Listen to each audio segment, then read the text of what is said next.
आणि भाषा ही समजते सर्वांना. मग आता तुम्हाला इथे सगळ्या लोकांनी जर मराठीचा वापर केला तर आपल्या वापरामध्ये एकसंधता येईल. एकसंधता येईल.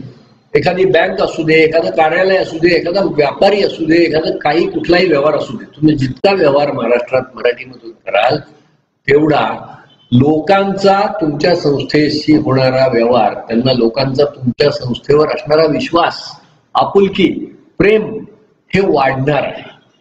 म्हणजे मी सांगतो की तुम्ही कोणत्याही भाषेमध्ये कर्जाचा अर्ज दिला तर लोक तो भरून कर्ज घेतील बँकेत. एखाद्या कंपनीमध्ये गेला तर त्या कंपनीचं पॅकिंग वरती तुम्ही वरती इंग्लिश लिहून दिलेलं आहे, लोक तो त्या वस्तू घेतात.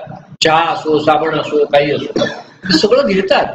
नाही असं नाहीये, दुसरी भाषा आहे म्हणून कोणी घेत नाही असं नाही, पण त्यावर मराठी असेल तर आवडीने घेतात. यामुळे जर आपण बघितलं तर आपल्या देशामध्ये आलेले जे परदेशातल्या संस्था आहेत, Hindustan Lever, Coca Cola, Pepsi, हे त्यांच्या बाटल्यांवर, त्यांच्या वस्तूवर, उत्पादनावर भारतीय भाषेमध्ये लिहायचा प्रयत्न करतात. बिस्लेरी ही भारतातल्या सगळ्या भाषांमध्ये बिस्लेरी हा शब्द लिहिते. त्याच्यानंतर इलेक्ट्रॉल म्हणून असतं, म्हणजे आपल्याला शरीरातलं पाणी कमी झालं तर आपण इलेक्ट्रॉल पाण्यात मिसळून पितो.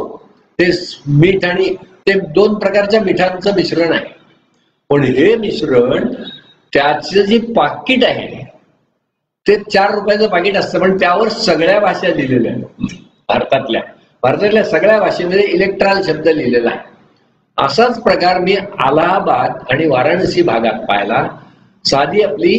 साधा छोटस पान सुपारीचं बारीक पाकिट मिळतं, त्याच्यामध्ये बडीशेप, खडीसाखर, एक काजूचा तुकडा, इलायची, अशा सगळ्या गोष्टी असतात. पण ते अक्षरशः 1 इंच एवढी 2 बोटे आहेत एवढ्याच आकाराचं ते पाकिट असतं. पण त्या पाकिटावर भारतातल्या 14च्या 14 भाषांमध्ये त्या जी बनवणारी जी कंपनी आहे त्या कंपनीचं नाव असतं. याचा फायदा काय होतो की त्या कंपनीबाबत लोकांना प्रेम वाटू लागतं, त्या कंपनीबाबत लोकांना आपुलकी वाटू लागते. ज्या बँकेचा व्यवहार मराठीत होईल त्या बँकेबद्दल लोकांना जास्त आपुलकी वाटते. परक्या भाषेमध्ये लोक व्यवहार करतात पण ते मनापासून करत नाहीत. प्रेमाने मनापासून व्यवहार करायचा असेल तर स्वतःच्या भाषेत केला पाहिजे. आपल्या देशामध्ये बाहेरून आलेल्या अनेक बहुराष्ट्रीय उद्योग हे त्यांची माहितीपत्रकं प्रत्येक राज्यात त्या भाषेत देतात. दुर्दैवाने भारतीय उद्योग, भारतीय संस्था या मात्र सगळ्या भारतीय भाषा वापरण्याचा प्रयत्न करीत नाहीत. यामुळे कदाचित भारत आज थोडा मागे राहतो, पण तो पुढे जाईल. बहुराष्ट्रीय कंपन्यांशी आपण स्पर्धा करू शकू. जे जगातल्या बहुराष्ट्रीय उद्योगांना समजलं ते आपल्या भारतीय उद्योजकांनी सुद्धा आत्मसात करायला पाहिजे. आणि त्याकरता महाराष्ट्रामध्ये याचा सोपा अर्थ म्हणजे महाराष्ट्रात मराठी वापरली पाहिजे. आता मराठी शब्द किती सोपे आहेत तुम्हाला सांगतो. मराठीमध्ये आम्ही एकदा 6 अक्षरी मराठी शब्द 101 लिहायचे. 101 शब्द जे 6 अक्षरी आहेत असे शब्द लिहायचे. तर 168 लोकांनी, पुणे महानगरपालिकेचे कर्मचारी 168 लोकांनी त्या स्पर्धेत भाग घेतला. त्यापैकी फक्त 21 लोकांना 6 अक्षरी 101 शब्द लिहिता आले. त्या 21 पैकी फक्त 9 जणांचे ते खरोखर शब्द होते. बाकीच्या लोकांनी त्याच्यामध्ये थोडीशी लबाडी केली होती. त्यांनी लिहिलं होतं चांगला विचार, हा त्यांनी 1 केला आणि चांगला विचार असा 6 शब्द केले. पाठीवर थाप ते त्यांनी एकत्र केलं आणि पाठीवर थाप 6 अक्षरी बनवला. असं लबाडी केली काही लोकांनी, पण लबाडी न करणारे फक्त 9 लोक निघाले की ज्यांना 6 अक्षरी शब्द सापडले. शिवाय तर आता याचा अर्थ काय झाला की 6 अक्षरी शब्द नाहीयेत फारसे. 7 अक्षरी तर 10 शब्द सुद्धा नसतील. 7 अक्षरी शब्द तर 10 सुद्धा नसतील अशी परिस्थिती आहे. तर 7 अक्षरी शब्द 10 सुद्धा नसतील. आणखीन एक बघितलं तर मराठीचं हे मोठं वैशिष्ट्य आहे की मराठी शब्द लहान अक्षरी आहेत आणि हे नुसतं मराठीचं वैशिष्ट्य नाही तर हे सगळ्या भारतीय भाषांचं वैशिष्ट्य आहे. मी तुम्हाला छोटं उदाहरण देतो. हे आहे आपले केस, हे आहे कपाळ, भुवई, पापणी, डोळा, गाल, कान, नाक, मिशी, ओठ, जीभ, दात, दाढ, हिरडी, बाहेरून गळा, आतून घसा, आतमध्ये घसा, इकडून मान, खांदा, कोपर, ढोपर, मनगट, पंजा, बोट, पेर, नख, छाती, पोट, पाठ, कंबर, मांडी, गुडघा, नडगी, घोटा, चवडा, पाऊल, टाच, करंगळी, अंगठा. हे सगळ्या शब्दांचं एक फार मोठं वैशिष्ट्य आहे. मराठीमधील हे सगळे शब्द एक तर 2-3 अक्षरी किंवा जास्तीत जास्त 4 अक्षरी शब्द आहे. त्याच्या पलीकडे शब्द नाही. एका शब्दामध्ये अक्षर फक्त 3 किंवा 4 किंवा 2च शब्द आहेत. हे जसं आपल्या शरीराच्या अवयवांचं झालं. आपण घरातले पदार्थ पहा, घरामधल्या गोष्टी बघा, ताट, वाटी, झारा, पेला, भांड, अशा अनेक गोष्टी आहेत. गडू, तवा, पोळपाट, लाटणं, कढई, खाण्याचे पदार्थ पहा. हे सगळे 2 ते 3 अक्षरी शब्द आहेत. खाण्याचे पदार्थ पहा. आता इथं ऐकत असलेल्या सगळ्या लोकांनी शोधून काढा की जोडाक्षर असलेली मराठी भाजी एक तरी सापडते. मराठी भाज्या कुठे, म्हणजे हे तर 2-3 अक्षरी शब्द आहेत. हे एक वैशिष्ट्य. त्याच्याहून दुसरं मराठीचं वैशिष्ट्य असं आहे की याच्यात जोडाक्षर फार कमी आहे. जोडाक्षर नाहीच आहेत. मी आता जेवढे तुम्हाला अवयवांची नावं सांगितली त्याच्यात जोडाक्षर नाही. आतड, कातड, कुठेही जोडाक्षर नाही. आपण आपलं घर बघितलं तर घरामध्ये बघा, जमीन, फरशी, भिंत, ओटा, छत, जिना, दरवाजा, कडी, कोयंडा, खिडकी, कुठेही गज, कुठेही तुम्हाला 2 ते 3 अक्षराच्या वर मोठा शब्द सापडणार नाही. तर मराठी ही छोट्या शब्दांची भाषा आहे. आणि आजकाल आधुनिक काळामध्ये आपल्याला वेळ वाचवण्याची फार मोठी गरज आहे. आज तुम्ही बँकेमध्ये जर म्हणालात इन्स्टॉलमेंट शब्द लिहायला तुम्हाला 11 अक्षर वापरायला लागतात. आणि त्याच्या ऐवजी तुम्ही जर त्याला मराठीतला हप्ता 2च अक्षर आहे. मराठीतला हप्ता हा 2 अक्षर आहे. तर त्यामुळे आपण जितकं कुठे मराठीचा वापर करू तेवढं तुमचं काम कमी वेळात होणार आहे. समजा एखादी गोष्ट तुम्ही, काही गोष्टी जितक्या एका दिवसामध्ये काम करता त्याच प्रकारचं पुन्हा पुन्हा करायचं जे काम असेल, एका दिवसामध्ये तुम्ही जे काम करता त्याच्यापेक्षा कमीत कमी दुप्पट काम तुमच्या हातून होईल जर तुम्ही मराठीचा वापर केला. मराठीचा वापर करण्याचा हा फार मोठा फायदा आहे. आता लोक असं करत आहेत की मराठी लोक आणि देशातले इतर लोक अमराठी भाषिक या सगळ्यांना मिळून कळेल म्हणून इंग्लिशचा वापर केला जातो. तर ते आपलं चुकतं आहे. सगळ्यांना कळेल म्हणून इंग्लिशचा वापर करण्याऐवजी सगळ्यांना कळेल असा विचार, सगळ्यांना मराठी कधी कळेल तर मराठी शिकणं फार सोपं आहे. तुम्ही जर खरोखर मनापासून प्रयत्न केलात तर 8 ते 10 दिवसात तुम्ही थोडंफार तुमच्या कामापुरतं मराठी शिकू शकता.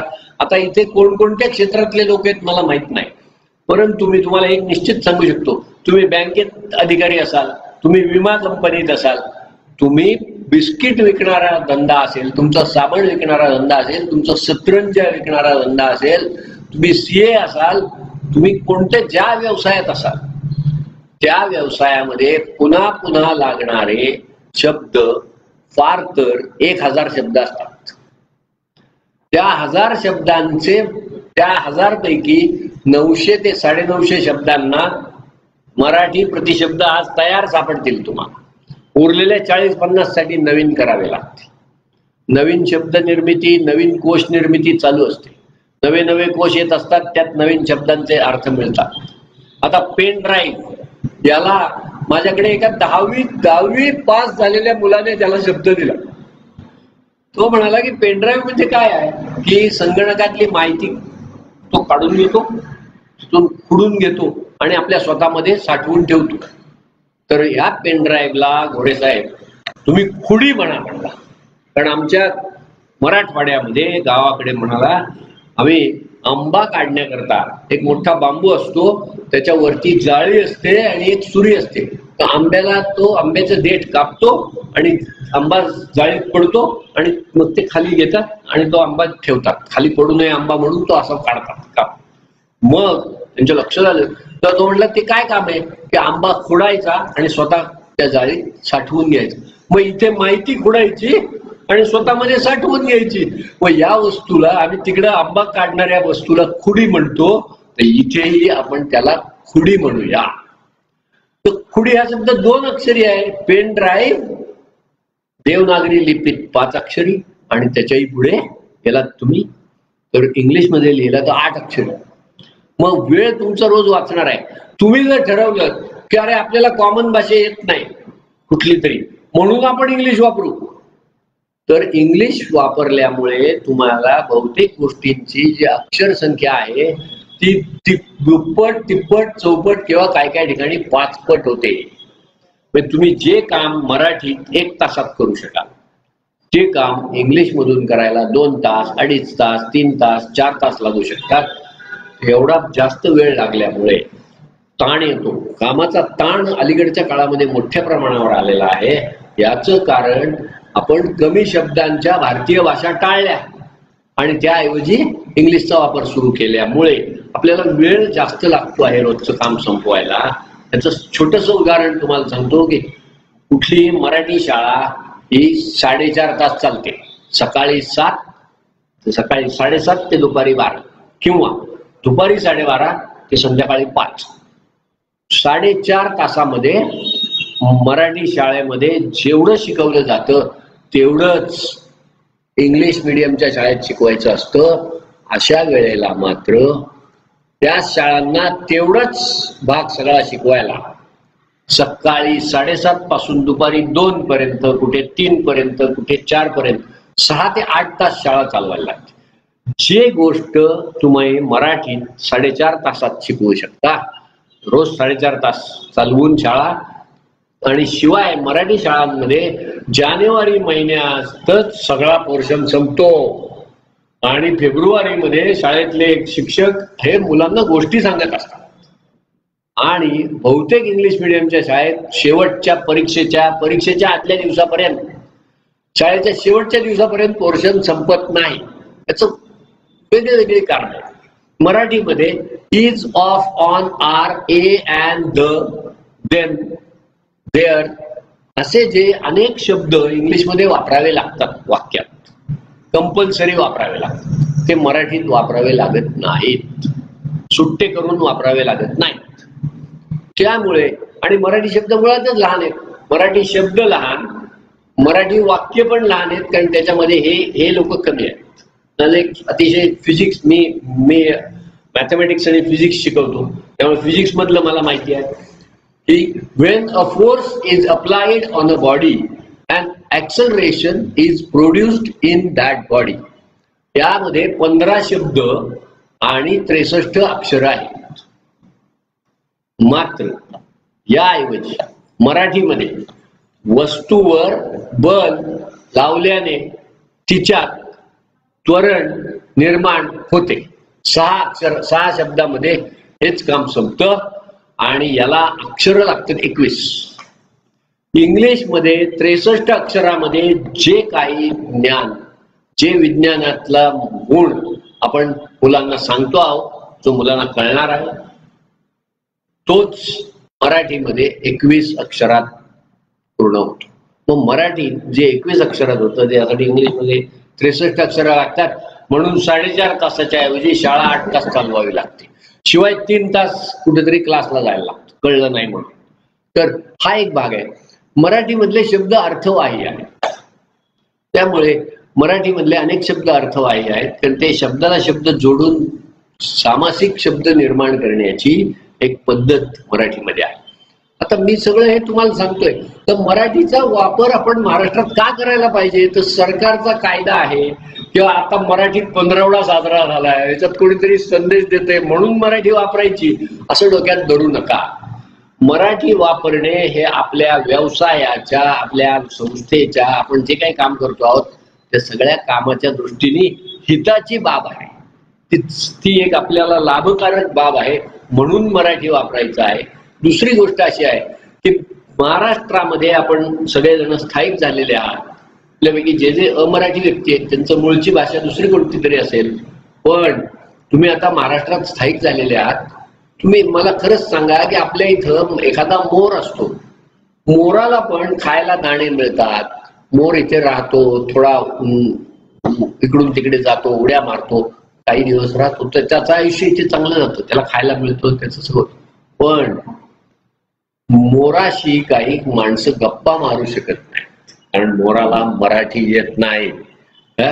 तसंच आपल्याकडे बाहेरच्या राज्यातून समजा वाघ आणला संग्रहालयात, वाघाला खायला मिळतं, सगळं होतं, त्याचं सगळं व्यवस्थित होतं, पण त्याला बोलता येत नाही आपल्याशी, त्याच्या मनातलं त्याला बोलता येत नाही. तसं अनेक अमराठी लोकांची इथे परिस्थिती आहे की त्यांच्या ऑफिसमध्ये वेगवेगळ्या भाषेतली लोक आहेत. सगळ्यांना जर मराठी येत असती तर ते एकमेकाशी चांगले मिसळून जाऊ शकले असते. मी सगळ्यांना एक सांगतो की आपलं राहणं, जेवणं, नोकरी हे सगळं तुम्हाला मराठी शिवाय होईल, परंतु जर तुम्हाला मराठी येत असेल तर तुम्हाला तुमचा रोजगार, तुमचं राहणं, तुमचं जीवनमान, तुमची करमणूक ह्या सगळ्या बरोबर तुम्हाला आपुलकी देखील मिळेल. आणि माणूस हा नेहमी आपुलकीला भुकेला आहे, प्रेमाला भुकेला आहे. जर तुम्ही सर्व अमराठी लोक जे महाराष्ट्रात राहतात सर्वांनी जर मराठी आत्मसात केली, मराठीतून आपला व्यवहार करायचं ठरवलं, तर तुम्हाला तुमचं नेहमीचं उत्पन्न, जेवण खाण, बाकी सगळ्या सोयी बरोबर तुम्हाला आपलेपणा, आपणापण जे म्हणतो आपण, प्रेम, हे सुद्धा मिळेल. आणि ते माणसाची मोठी गरज आहे. तर ही गरज भागवण्यासाठी आपण ज्या राज्यात आहोत, जिथे आहोत, तिथली भाषा आत्मसात करणे गरजेचे असते. महाराष्ट्रामध्ये हे जरा कमी प्रमाणात होत आहे अशी आमची खंत आहे, पण आमच्या या संस्था आहेत, आम्ही ज्यांना मराठी शिकायचं असेल त्यांची व्यवस्था इथे शिकवण्याची केली जाईल. पुणे विद्यापीठामध्ये असा एक अभ्यासक्रम सुरू झालेला आहे, तो इतर विद्यापीठांमध्ये पण होऊ शकतो. अमराठी व्यक्तींना मराठी शिकण्याचे अभ्यासक्रम पुणे विद्यापीठांनी सुरू केलेले आहेत, त्याचा सर्वांनी लाभ घ्यावा. ह्या हे राज्य मराठी राज्य आहे आणि मराठी राज्यामधील मूळचे नागरिक आणि आलेले पाहुणे सर्वांनी आपले एकमेकाचं मनोगत, आपलं एकमेकाचं मन मराठीतून मोकळं करावं अशी मी इच्छा व्यक्त करतो. तुम्हाला सर्वांना मराठी 15वड्याच्या शुभेच्छा देतो आणि माझं हे बोलणं संपवतो. जय हिंद, जय महाराष्ट्र, जय मराठी. तर मला एक प्रश्न असा विचारायचा वाटतो की आज असं म्हटलं जातं की हिंदी भाषेचा देशभर जो प्रसार झालेला आहे, हा देशभर प्रसार हा हिंदी चित्रपटामुळे झालेला आहे, की हिंदी चित्रपट हा जास्त पाहिला जातो किंवा जास्त त्याचे प्रेक्षक खूप असल्यामुळे आणि संबंध देशामध्ये चालला जातो. त्यामुळे त्या भाषेचा साधा माणूस सुद्धा की ज्यांनी कधी हिंदी शिकला नाही हा सुद्धा हिंदी बोलू शकतो. तर मराठी भाषेच्या बाबतीत असं करण्यासाठी चित्रपट हे एकमेव माध्यम नाही, तर असं कुठलं माध्यम वापरता येईल की ज्याच्यामुळे मराठी भाषेचा प्रसार अधिकाधिक होऊ शकेल. म्हणजे मराठी चित्रपट त्याला कमी पडतोय किंवा मग आपला प्रसार कमी पडतोय. हा, प्रसारच कमी पडतोय. मराठी चित्रपट हे सुद्धा आज जर बघितलं तर मराठी चित्रपट हा देखील सर्व अनेक राज्यांपर्यंत तो पोहोचतो. पूर्वीच्या काळी आता जर आपण बालगंधर्वांचं सगळं चरित्र बघितलं तर बालगंधर्वांच्या मैफिली, बालगंधर्व हे मराठीच गाणी गायचे आणि बालगंधर्वांच्या मैफिली लाहोरला व्हायच्या, बालगंधर्वांच्या मैफिली कलकत्त्याला व्हायच्या. ह्यामधला मुद्दा असा आहे, मराठी कळत नाही असा भारतामध्ये क्वचितच माणूस असेल. मराठी थोडंफार कळतं प्रत्येकाला. आपण पोचत नाही आहोत जोपर्यंत आपल्याकडचे अनेक कलाकार म्हणजे स्वर्गीय भीमसेनजी यांच्या कलकत्ता, लाहोर, भोपाळ अशा सर्वत्र मैफिली व्हायच्या. हे मराठीच गाणी गायचे. याचा अर्थ मराठी भाषा ही सर्वत्र होतीच, आजही आहे. आजही सर्व देशामध्ये मराठी जाणणारे लोक आहेत. अनेक लोकांना ती समजते.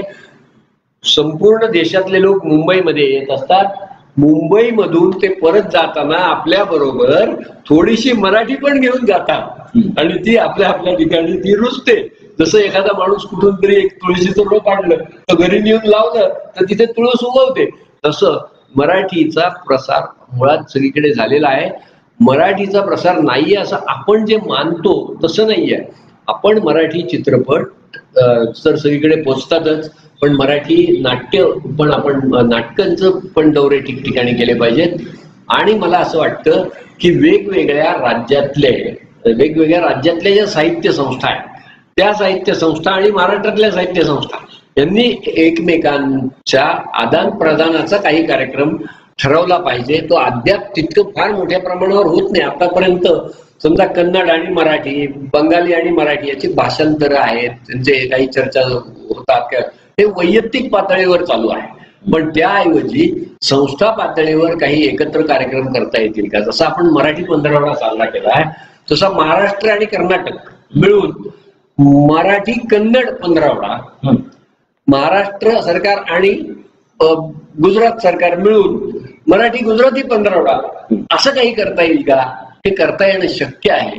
आणि त्यामध्ये दोन्ही याच्यातले खूप जनतेच्या पातळीवर ही गोष्ट खूप एकमेकात मिसळलेली आहे. ती संस्था पातळीवर आणि सरकारी पातळीवर पण मिसळली गेली पाहिजे. करमणूक हे महत्वाचं माध्यम आहे. मग एक मुद्दा सर तुमचा बोलता बोलता थोडासा मागे पडला की तो जोडाक्षरांच्या बाबतीत ते म्हणाल की मराठी भाषेत जोडाक्षर खूप कमी आहे. तर ह्या जोडाक्षरांच्यामुळे तर आपली भाषा संस्कृत बरोबर आहे. मग असं असताना ही जोडाक्षर जी आहे तर ही जोडाक्षर सुद्धा मराठी भाषेच्या प्रसारासाठी अडचण ठरत नाही. अडचण ठरत नाहीत, कारण मुळात जोडाक्षर हे संस्कृतचं वैशिष्ट्य आहे. म्हणजे बघा तुम्ही, मराठीतला हात हा संस्कृतमध्ये हस्त आहे, मराठीतलं डोकं हा मस्तक आहे. तर जोडाक्षरे ही मुळात संस्कृतमध्ये जास्ती आहेत आणि जोडाक्षर नसलेले शब्द उच्चारणं सोपं नसतं जास्त. त्यामुळे विविध भारतीय भाषांमधले जे शब्द आहेत त्यामध्ये पण जोडाक्षरांचं प्रमाण कमी आहे. त्यामुळे मराठीची अधिक जवळीक ही सगळ्या भाषांची जोडाक्षर नसण्यामुळेच खरं तर जास्त होऊ शकते किंवा आहे. संस्कृत ही एक चांगली संपर्क भाषा आहे, ही उत्कृष्ट संपर्क भाषा आहे. विविध भारतीय भाषांना एकमेकाशी जोडणारा तो एक पूल आहे आणि त्या दृष्टीने आपण त्याचाही फायदा घेतला पाहिजे असं मला वाटतं. आता आपण एक दुसरा मुद्दा सर सांगितलं की तो याच्या संदर्भात विशेषतः भाषांचा आदान प्रदान, परंतु हे जास्त शैक्षणिक पातळीवर होते. म्हणजे जे अनुवाद होतात, भाषांतर होतात किंवा रूपांतर होतात, ही सगळी फक्त त्या शैक्षणिक पातळीवर होतात असं दिसतं. बरोबर. तर ती आपल्या बोली भाषेपर्यंत येण्यासाठी किंवा अशा पद्धतीने हे करण्यासाठी त्यासाठी आपल्याला काय वाटतं? आणि आणखीन एक यातला चांगला एक भाग असा आहे की पर्यटन हा एक आणखीन चांगला, नुसतं करमणूक नव्हे, पर्यटन हा भाषांच्या आदान प्रदानासाठी फार चांगला मुद्दा आहे. लक्षात घ्या की साधारणपणे गुजराती लोक हे नेहमी गुजरातीचा प्राधान्याने वापर करतात. गुजराती बोलणं अगदीच अशक्य असेल तिथेच ते दुसरी भाषा वापरतात. असं घडल्यामुळे सर्व म्हणजे भारतातीलच नव्हे, परदेशातील अनेक ठिकाणी जिथे जिथे म्हणून पर्यटनाची व्यवस्था आहे तिथे गुजरातीतून माहिती देणारा माणूस असतो.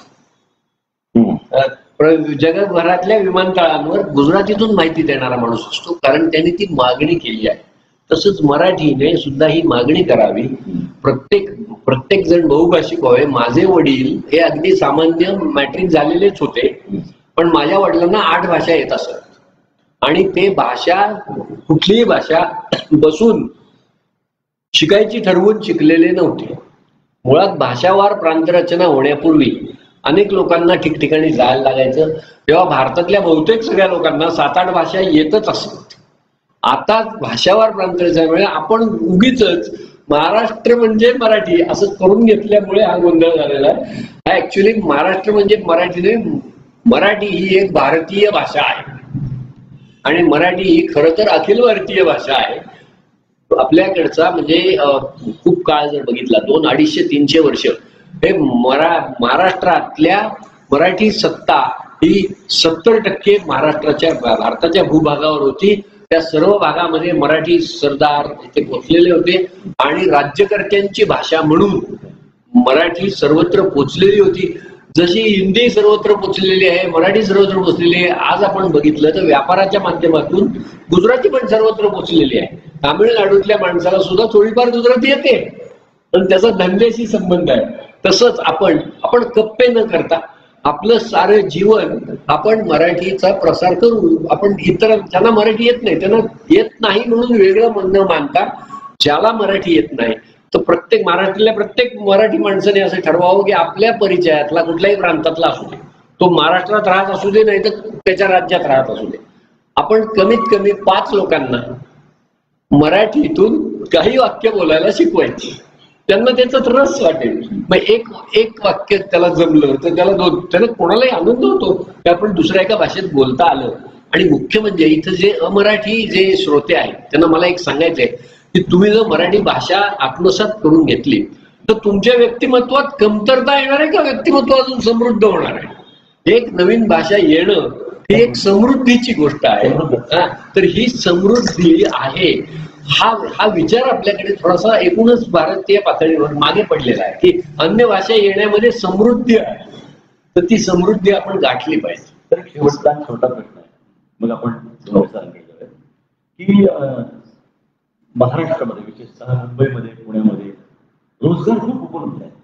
त्यामुळे वेगवेगळ्या प्रांतातून लोक इथे येतात आणि तेही थोडीफार मराठी शिकण्याचा प्रयत्न करत असतात. बरोबर आहे. पण त्यांची भाषा ते प्रकर्षाने बोलत असतात. त्यामुळे कदाचित आपल्याला बंगाली असेल, आपल्या जवळची गुजराती आहे किंवा अगदी ज्या दक्षिणेकडच्या भाषा आहेत त्या पण थोड्याशा संस्कृत प्रचूर असल्यामुळे समजा तेवढ्या आवडतात. पण थोडंसं आणखी मध्य प्रदेशमध्ये हिंदी बोलतात, उत्तर प्रदेशमध्ये हिंदी बोलतात, भोजपुरी बोलतात. भोजपुरीचे चित्रपट खूप मोठ्या प्रमाणात चालले जातात. तर त्यामुळे बाहेरचे खूप लोक आपल्याकडे आल्यामुळे आपण बहुभाषिक झालेलो आहोत. झालेलं नाही मुद्दा. आणि दुसरा की मराठी माणूस हा विशेषतः भाषेमध्ये जास्त थोडस काय म्हणणार की प्रावीण्य दाखवतो का, किंवा ज्याला फ्लेअर म्हणतात की त्याला त्याची आवड आहे का जास्त, की भाषा विषयक आवड. मला गुजराती जाणून घ्यायला आवडते, मला कन्नड जाणून घ्यायला आवडते. असं नाहीये, तसं परिस्थिती नाहीये. खरं जर बघायला गेलं तर लोक विविध भाषा शिकण्याची पूर्वी चांगली परंपरा होती. भाषावार प्रांतरचना होण्याच्या पूर्वी लोक अनेक भाषा स्वतःहून शिकायचे.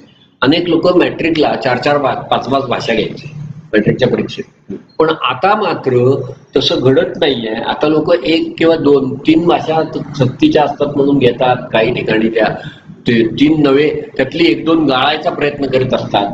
असं होते. आता परीक्षेपुरती भाषा असा एक वेगळा हे झालेला आहे. तर परीक्षेपुरती भाषा न होता जीवन आपण भारतीय आहोत. आज परिस्थिती अशी झालेली आहे की आपल्याला तामिळ भाषेचं बिलकुल गंध नसल्यामुळे जर तुम्ही आपल्या पुण्यामध्ये चांगल्या उत्तम सुशिक्षित राज्यशास्त्र विषय शिकणाऱ्या अशा मी एका ठिकाणी जाऊन राज्यशास्त्र विषय शिकणाऱ्या 100 मुलांना मी तामिळनाडूतल्या 5 मंत्र्यांची नावं विचारली. एकालाही सांगता आली नाहीत. कारण आम्हाला आमचं राज्य त्या पलीकडचे मंत्र्यांची नावं पण माहित नाहीये. जर त्यांनी काहीतरी वाईट केलं, काहीतरी मोठी भानगड केली, तरच आम्हाला परप्रांतातल्या मंत्र्यांचं नाव कळतं. असं घडू नये. आपलं एक अनेक यांचं आदान प्रदान जे आहे ते केवळ संस्थात्मक तर होईलच, पण व्यक्तिमध्ये सुद्धा ते व्हायला हवं. आपल्या ओळखीचा जो कोणी असेल तो भारतीय आहे. जर भारतीय एकात्मता साधायची असेल तर बहुभाषकता फार महत्वाची आहे. एक भाषा लादून, म्हणजे जो प्रयत्न चालू आहे की बाबा आपल्याला एक जर भाषा असली, उदाहरणार्थ लोकांना, बऱ्याच लोकांना वाटत होतं की एकच भाषा असली की एकात्मता होईल. तसं होणार नाही. एकच भाषा करण्याचा प्रयत्न केला तर इतर अनेक भाषांवर अन्याय होईल आणि एकात्मता न होता त्याच्यामध्ये फुटीरता वाढण्याचा जास्त धोका आहे. म्हणूनच आजवर इतका प्रयत्न करूनही आपल्याकडे एकसंध एक भाषा स्वीकारली जाऊ शकली नाही. पण बहुभाषकता त्याच्यावर चांगला पर्याय आहे. अनेक भाषा लोकांना, युरोपमधल्या बहुतेक लोकांना 15 ते 18 भाषा येतात. मग आपल्याला युरोपियनपेक्षा कमी मेंदू आहे का? आपला मेंदू तेवढाच आहे. आपल्यालाही 14-15 भाषा येऊ शकतात. ते शक्य आहे. तर खूप छान वाटलं. आणखी काही शंका असतील तर आपण परत त्याच्यावर चर्चा करू. वेळ मिळाला तर विशेषतः काही मनात आणखी जर माझ्या शंका तर मी आपल्याला नक्की विचारेन. पण आज आपल्याला दुसरं एक व्याख्यान ऐकायचं किंवा आपल्याला खरोखर त्यांच्याकडून प्रबोधन जेवढं घ्यावं तेवढं कमी आहे असं एक व्यक्तिमत्व म्हणजे डॉक्टर रमेश तोगडे सर. भाषा विज्ञानाचे अभ्यासक, अतिशय मर्मज्ञ, अत्यंत विद्वान आणि संशोधक वृत्ती असल्यामुळे बारीक भाषेविषयीच्या ज्या गोष्टी आहेत त्यामध्ये त्यांचं जे सखोल ज्ञान आहे ते आपल्याला काही काही दिसून येतं. धोंगडे सर खरं तर इंग्रजीमध्ये त्यांनी पदव्युत्तर शिक्षण घेतलं, MA झाले आणि त्यानंतर भाषा विज्ञानाच्या शास्त्रामध्ये त्यांनी PhD केलेलं आहे, म्हणजे डॉक्टरेट मिळवलेली. सरांनी त्यांच्या अध्यापनाला सुरुवात केली ती 1965 साली केलेली आहे. डेक्कन महाविद्यालयामध्ये धोंगडे सर 1965 ते 78 या पहिल्या टप्प्यामध्ये 13 वर्ष इंग्रजीचे प्राध्यापक होते. त्यानंतर 78 ते 80 या काळामध्ये सर SNDT महिला विद्यापीठ मुंबई इथं उपयोजित भाषा विज्ञान, अप्लाइड लिंग्विस्टिक्स हा विषय त्यांनी तिथे शिकवला. पुन्हा ते डेक्कन महाविद्यालयामध्ये जेव्हा ते अधिमत विद्यापीठ झालं त्यावेळी सर आले आणि त्यानंतर 23 वर्ष 1980 ते 2003 पर्यंत त्यांनी मराठी विज्ञान, भाषा विज्ञान हा विषय त्यांनी शिकवला. भाषा विज्ञान विभागाचे प्रमुख असताना 2003 साली ते निवृत्त झाले आणि त्यानंतर विशेष म्हणजे निवृत्त झाल्यानंतर त्यांचं काम थांबलेलं नव्हतं, तर मुंबई विद्यापीठाच्या भाषा विभागामध्ये ते अभ्यागत प्राध्यापक होते. त्यानंतर मराठी भाषेच्या मालवणी आणि आगरी या बोली भाषा ज्या आहेत त्याच्यामध्ये सरांनी सर्वेक्षण केलेलं आहे. सिम्बायोसिस आंतरराष्ट्रीय विद्यापीठामध्ये सल्लागार आणि संशोधक मार्गदर्शक म्हणून त्यांनी काम केलेलं आहे. विशेष म्हणजे सरांच्या हाताखाली 15 PhD विद्यार्थी यशस्वीरित्या तयार झाले, त्यांना डॉक्टरेट मिळाले आहे.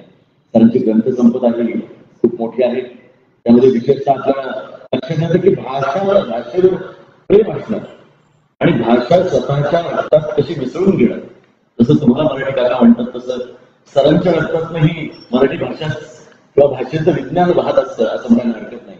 अर्वाचीन मराठी, आत्मलक्षी समीक्षा, इंग्रजी मराठी शब्दकोश, तेंडुलकरांची नाटके, पाठ्य व प्रयोग, दलित आत्मचरित्रे, साहित्य व समाज, भाषा आणि भाषा विज्ञान, मराठी भाषा आणि शैली वैज्ञानिक समीक्षा, शतकाची विचारशैली आणि सामाजिक भाषा विज्ञान असे सरांचे ग्रंथ हे प्रकाशित झालेले आहेत, प्रसिद्ध झालेले आहेत.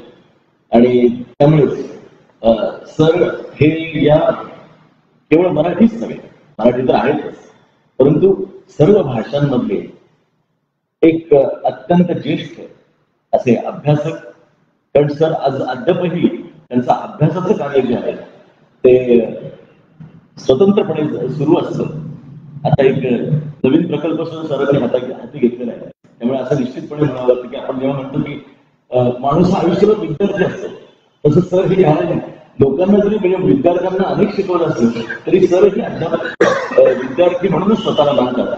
आणि सर मुक्तिबोधांवर खूप सध्या काम करत असलेलं मला समजलेलं आहे, मला माहिती असल्यामुळे सरांच्या सगळ्या कार्याला मी आताच शुभेच्छा देतो.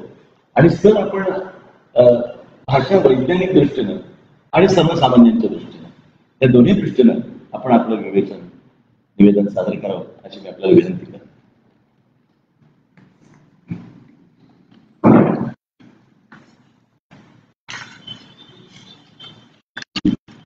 साहित्य परिषदेचे पायगुडे होरे सर आणि हा कार्यक्रम ऐकत असणारे मला न दिसणारे प्रेक्षक, माझा विषय मुख्यतः मराठी भाषिकांना मराठी भाषेची ओळख करून देण्यात भाषेच्या दृष्टीने काय अडचणी येतात आणि त्याच्यातून काय करता येईल याबाबत मी फक्त 3 मुद्दे मांडणार आहेत आणि बरोबर 5 वाजलेत, 5:30 पर्यंत भाषण संपेल. अमराठी भाषिकांचा जर विचार केला तर भारतीय संदर्भात आपल्याला 3 प्रकारच्या भाषकांचा विचार करावा लागेल. एक मोठा जो गट आहे तो हिंदी भाषकांचा आहे, त्यांना मराठी कसं शिकवायचं हा वेगळा विषय आहे. दुसरा जो गट आहे तो इतर उत्तर हिंदुस्थानी ज्या भाषा आहेत म्हणजे बंगला, पंजाबी, उडिया यांना मराठी शिकवताना काही वेगळ्या गोष्टी करायला लागतील. आणि तिसरा जो आहे तो द्राविड भाषांचा जो दक्षिणेकडचा भाग आहे म्हणजे एकच गोष्ट सगळ्यांना सारखेपणाने शिकवता येणार नाही, हे पहिल्यांदा लक्षात घ्यायला पाहिजे. आपण काय करतो, आपण या सर्वांना एक समान अभ्यासक्रम देण्याचा प्रयत्न करतो आणि त्यात मग कधी कधी गफलत होते. म्हणजे जो शिकणार आहे त्याच्या भाषेचा विचार करूनच मराठीचा अभ्यासक्रम आपल्याला करायला पाहिजे, कारण त्याची मातृभाषा ही तो मराठी भाषा शिकत असताना नेहमी त्याच्या मनाच्या मागे असते आणि ती पार्श्वभूमी लक्षात घेऊनच मराठीचा अभ्यासक्रम केला तरच तो यशस्वी होतो. तसं केलं नाही तर आतापर्यंत बरेच अभ्यासक्रम झाले पण त्याच्यातून फारसं काही हातात लागत नाही.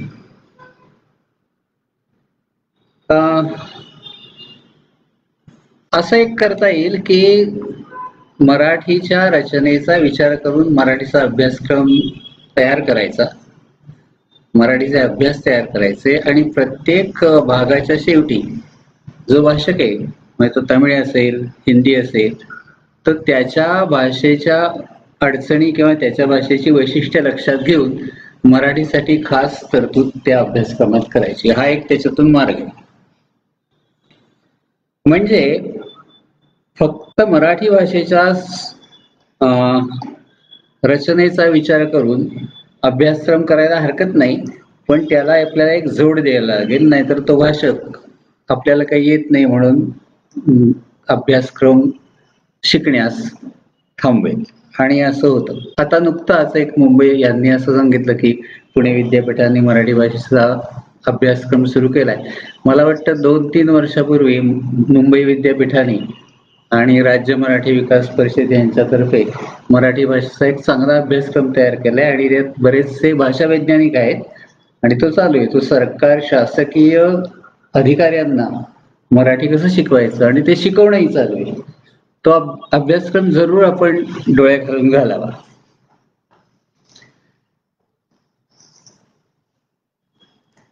मला असं वाटतं की मराठी शिकवायचं म्हणजे सगळं मराठी शिकवायचं का, तर नाही, ती काही गरज नसते माणसाची. साहित्य संस्थांना असं वाटतं की मराठी शिकवलं की मराठी साहित्याचा प्रसार होईल. आपण हिंदी शिकवून हिंदी साहित्य किती वाचतो असा जर उलट विचार केला किंवा इंग्रजी शिकवून आपण इंग्रजी साहित्य किती वाचतो असा जर उलट विचार केला तर साहित्य फारसं वाचलं जात नाही खरं. म्हणजे मग मराठी कोणाला हवंय आणि ज्याला हवंय ते का हवंय हे आधी शोधायला पाहिजे. तो काही कुसुमाग्रजांच्या कविता वाचण्यासाठी मराठी शिकणार नाही. सरकारी जे अधिकारी आहेत त्यांना कार्यालयात जे मराठी माणसं भेटतात त्यांच्याशी मराठीतून बोलणं आणि त्यांचं मराठीचं म्हणणं एवढ्यापुरतच त्यांना मराठी वाचतं, ते बरोबर आहे. म्हणजे आपण जर दुसऱ्या प्रांतात गेलो तर आपली भूमिका हीच असेल, त्यात काही गैर आहे असं मला वाटत नाही. म्हणजे मग परभाषकांच्या गरजेनुसार छोटे पण परिणामकारक अभ्यासक्रम तयार करणे हे आपलं ध्येय असलं पाहिजे. उदाहरणार्थ, शासकीय कर्मचाऱ्यांचा जर अभ्यासक्रम करायचा असेल मराठीसाठी तर त्यात काय काय येईल, तर मराठीत सूचना कशा द्यायच्या, म्हणजे कुठली कुठली क्षेत्र त्यात आपल्याला अभ्यासासाठी घालता येतील हे पाहायला पाहिजे. एक सूचना देणे म्हणजे मराठीत सूचना द्यायच्या अधिकाऱ्यांना देता येत नाहीत आणि कोणी त्यांना सूचना देत नाहीत कारण ते अधिकारी असतात, पण त्यांनी इतरांना सूचना देताना मराठी कसं वापरायचं म्हणून ते इंग्रजी वापरतात. चौकशी करणे, त्यांच्याकडे येणारी माणसं ही चौकशी करतात. आणखीन उदाहरणार्थ तमिळ जर माणूस असेल तर मराठी जो प्रश्न विचारतोय तर मराठी प्रश्न विचारण्याचं सूर्ययोजन आणि तमिळचं सूर्ययोजन यात खूप फरक आहे, म्हणजे त्याला तो प्रश्नही लवकर कळत नाही. परिपत्रक तयार करणे, जी सरकारी शासकीय परिपत्रक आहेत ती तयार करणं, यात तो अधिकारी मराठी वापरायलाच लागतं त्याला. आपण जेव्हा असं म्हणतो की सर्व अधिकाऱ्यांना मराठी शासनाने मराठी सक्तीचं करावं, घाबरतात बिचारे कारण त्यांना तर येत नसतं. पण त्यांना येण्यासाठी काय करायला पाहिजे, त्यांना ते परिपत्रक कसं मराठीत करता येईल हे शिकवणार आपण जर असलो तर ते नक्की मराठी शिकतील. त्यांच्या गरजेच्या पलीकडचं जर मराठी आपण शिकवत बसलो तर ते मराठी शिकलं जात नाही. किंवा इंग्रजी, बरीच सेंट्रल गव्हर्नमेंटचे सर्क्युलर्स इंग्रजीतून येतात किंवा हिंदीतून येतात, त्यांचं मराठीकरण करणं हे त्या अधिकाऱ्याचं काम आहे आणि ते मराठी बरोबर झालंय का नाही हे त्याचं पाहण्याचं त्याचं कर्तव्य आहे. म्हणजे ह्या क्षेत्रातलं म्हणजे सूचना देणे, चौकशी करणे, परिपत्रक तयार करणे, इंग्रजीचे मराठी भाषांतर करणे किंवा उलट मराठीचं इंग्रजी भाषांतर करणे, ही जी क्षेत्र आहेत त्या क्षेत्रातलं मराठी त्याला आपण शिकवलं पाहिजे. त्या कोर्समध्ये अर्ज करणे म्हणजे कचेरीतल्या बरेच लोकांना अर्ज करावे लागतात, साहेबांकडे अर्ज येतात, साहेब वर अर्ज पाठवतात, तिथे मराठी लागतं. म्हणजे आपल्या मराठी मंत्र्याला जर तो IAS अधिकारी अर्ज लिहिणार असेल तर तो मराठीत द्यायला लागतो ना त्याला, किंवा त्याच्याकडे जे अर्ज येतात रजेचे असतील किंवा त्याला ते वाचायला लागतं. आणि आपण कधी कधी अर्ज खूप मोठ्या विस्ताराने लिहितो आणि त्या बिचारायला ते सगळं काय कळत नाही, मग तो काय सांगतो शेजाऱ्याला ह्याच्यातलं महत्वाचं काय त्याच्याकडे अंडरलाईन करून मला दे, आणि त्याचं काय म्हणणं आहे थोडक्यात तू मला सांग इंग्रजीमध्ये. म्हणजे मराठी असं वापरलं जातं की तो ते न वाचता ज्याला मराठी कळतं त्याला सांगतो त्या ह्याच्याखाली खुणा कर महत्वाचं काय आणि ते मला तो इंग्रजीत सांग. हे असं का होतं, तर अर्ज करण्याची जी मराठी लकब आहे ती त्या अधिकाऱ्याला माहिती असते. म्हणजे त्याला ती आपण शिकवली की मराठीत अर्ज करताना अशा अशा अडचणी येतात, असं असं लोक लिहितात, तर तो स्वतःच तो अर्ज वाचू शकेल. किंवा कर्मचाऱ्यांशी संवाद, आणखीन महत्वाचं क्षेत्र आहे जिथे बोली मराठी म्हणजे बोलण्यातलं मराठी हे त्याला वापरायला लागतं की तो तोडकं मोडकं मराठी बोलतो आणि तो कर्मचारी चांगलं मराठी बोलतो आणि मग साहेब कधी कधी इंग्रजीत बोलायला लागतो तो कर्मचारी गप्प होतो, असा बरेचदा संवाद होतो. हा थांबवायचा असेल तर आपण जेव्हा कचेरीमध्ये संवाद करणार आहोत तेव्हा मराठीतले काही 20,000 शब्द वापरणार नाही, खूप मर्यादित शब्दात संवाद कचेरीतला होतो. तो संवाद कसा करायचा, तो संवाद करताना नम्रपणे कसं बोलायचं, दुसरा माणूस उद्धटपणे बोलतोय का नम्रपणे बोलतोय हे कसं समजून घ्यायचं हे शिकवायला पाहिजे त्याला. म्हणजे मी जातोय जाऊ ना असं म्हणणं वेगळं आणि साहेब मी आता जातो वेळ झाला असं म्हणणं वेगळं. हे फरक कधी कधी बिचाऱ्या त्याला मराठी येत नसल्यामुळे त्याला ते सगळं पोलाईट वाटतं किंवा ते सगळं उद्धटपण असतं. तर हा जो संवाद आहे कचेरीतला संवाद, मग तो संवाद कर्मचाऱ्यांशी असेल किंवा बाहेरून येणाऱ्या मराठी भाषकांसाठी असेल. पण साहेबाशी संवाद करायला काही कोणी वेगवेगळ्या विषयांवर संवाद करायला कोणी कचेरीत जात नाही, आपल्या कामापुरताच संवाद तिथे असतो. तेव्हा त्या कामाच्या क्षेत्रातली संबंधित असे मराठी शब्द, मराठी रचना हे त्या अभ्यासक्रमात आले पाहिजे. दुसरं एक क्षेत्र असं आहे की हॉस्पिटल किंवा नर्सेस, हॉस्पिटलचा कर्मचारी वर्ग आहे ते बरेचदा अमराठी असतात. विशेषतः नर्सेस ह्या तर मराठीच असतात, पण इतर जे असिस्टंट डॉक्टर्स वगैरे असतात त्यांनाही मराठी, गृहीमध्ये जाऊन पाहिलं तर लगेच लक्षात येतं की नाही येत त्यांना मराठी. आता त्या लोकांना जर मराठी यायचं असेल, त्या लोकांना, आणि त्यांना आवश्यक असतं, ते शिकायला तयार नाही तसं नाही, त्यांना हवं असतं, पण तरतूद आपण केलेली नाही. म्हणजे मग हॉस्पिटलच्या कर्मचाऱ्यांसाठी मराठीचा अभ्यासक्रम असा आपल्याला वेगळा अभ्यासक्रम करायला लागेल, जो शासकीय कर्मचाऱ्यांसाठी केलेला अभ्यासक्रमासारखा असणार नाहीये. कारण त्यांची व्होकॅब्युलरी वेगळी, त्यांची शब्दसंपत्ती वेगळी, यांची शब्दसंपत्ती वेगळी. किंवा अमराठी व्यापारी, दुकानदार, हॉटेल चालक जे आहेत गल्ल्यावर बसलेले, त्यांना सुद्धा त्यांच्यापुरतं मराठी जर शिकवलं की गिऱ्हाईकाशी मराठीत कसं बोलायचं, गिऱ्हाईक मराठीत काय म्हणतोय हे कसं यायचं, हे तुम्ही 2-3 महिन्याचे छोटे छोटे अभ्यासक्रम तयार केले तर मला काही असं वाटत नाही की ते लोक येणार नाहीत. अर्थात त्यांची वेळ आणि संपर्क तुमचा होणं या गोष्टी यावर बऱ्याच अवलंबून. पण हे या लोकांना असं काही नाहीये की त्यांना मराठी शिकायचंच नाही आणि आमच्यापर्यंत ते आमची भाषा शिकत नाहीत असं आपण बरेचदा ओरडतो. पण जेव्हा ते म्हणतात अहो कुठे शिकायचं, तेव्हा आपल्याकडे उत्तर नसतं की मला संध्याकाळी 1 तास वेळ आहे आठवड्यातून 3 वेळा, शिकवाल का मला, नाही आपल्याकडे तरतूद. म्हणजे हे जे करायला पाहिजे ते आपण करत नाही. आणि मराठी भाषकांना जर मराठीकडे खेचायचं असेल किंवा त्यांना मराठी द्यायचं असेल तर मला वाटतं ह्या गोष्टी लक्षात घेऊन अभ्यासक्रम तयार करायला पाहिजे. सगळ्यात गमतीची गोष्ट अशी की मराठी लोकांना मराठी ही खूपदा खडबडीत भाषा बसते, जशी आपल्याला कानडी वाटते. म्हणजे हिंदी भाषकांचा असा एक, मी जेव्हा बाहेर जातो तेव्हा हिंदी भाषकांची इम्प्रेशन्स अशी असतात की मराठी भाषक हे फार परखडपणे आणि वाईट शब्दात आगाऊपणे बोलतात.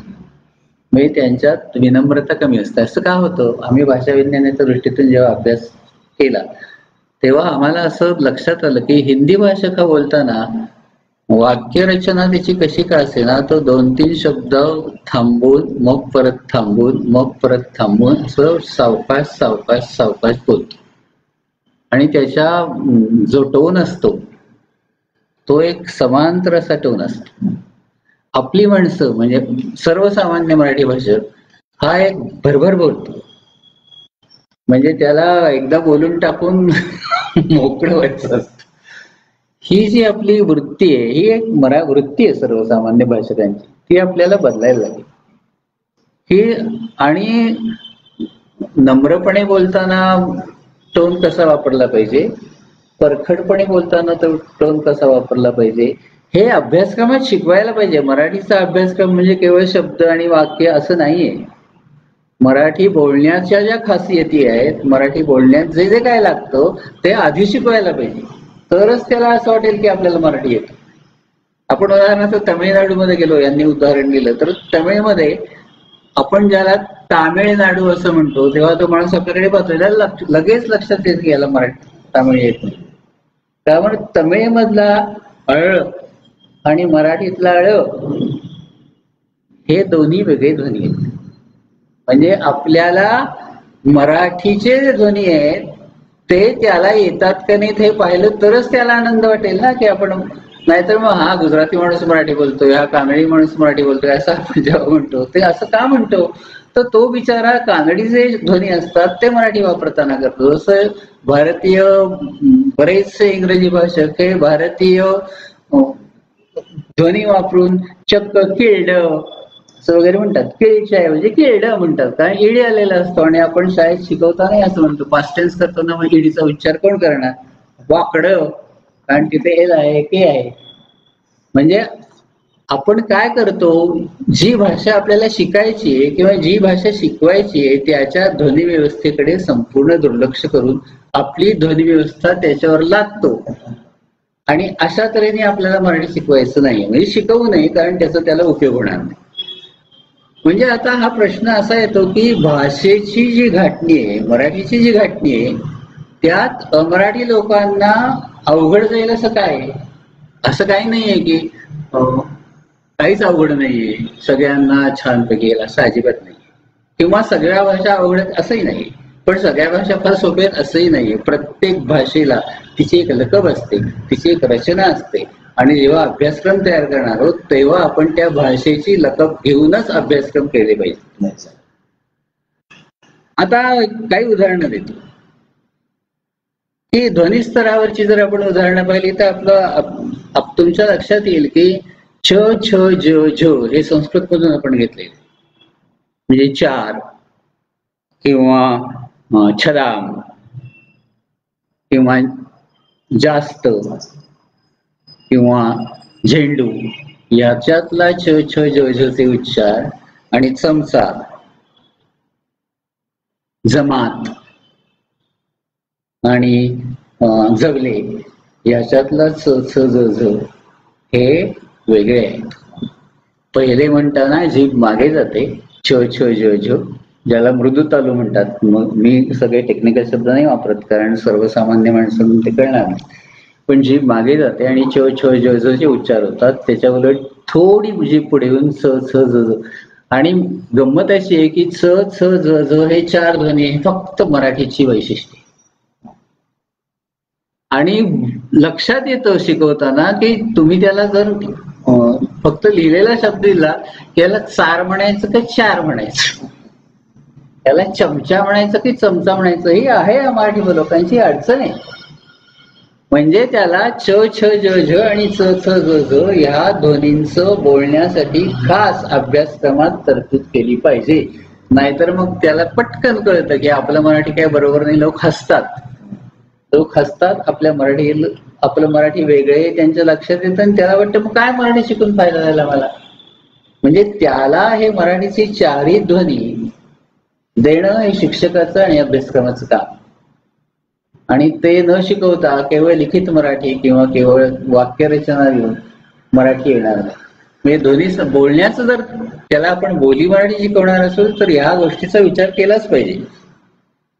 किंवा दुसरं एक मराठीचं वैशिष्ट्य आहे की जेव्हा व्यंजनांत शब्द असतात मराठीत तेव्हा त्याच्या मागे अ येत नाहीत, आणि जे साऊथ इंडियन लँग्वेजेस मध्ये हमखास येतात. साधी नावं घ्या, राम असं जो संस्कृत शब्द संस्कृतमध्ये राम होत नाही, तो राम असं नॉमिनेटिव्ह होत. मराठीत तो विसर्ग केला राम.